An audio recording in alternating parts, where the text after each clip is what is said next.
thank His Excellency uh,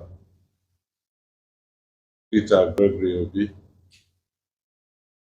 former governor of Anambra State, and also the presidential candidate of Labour Party in the last presidential election.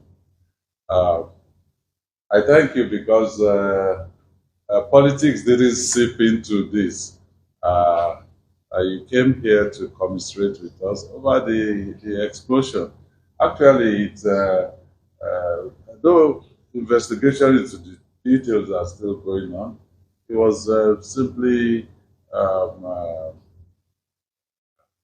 illegal miners storing explosives in uh, an environment where they shouldn't be.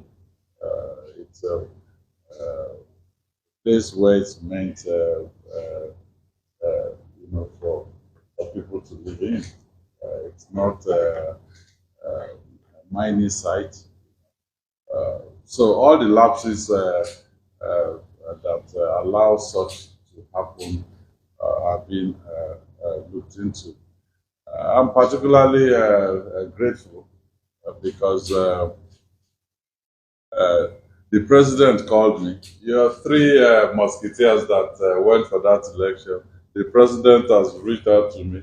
You have reached out to me.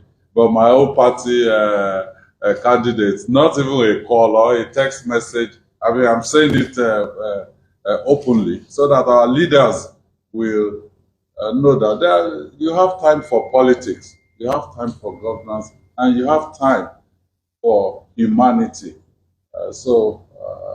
We want to say thank you so much, sir, and we appreciate this visit. So thank you. Thank you.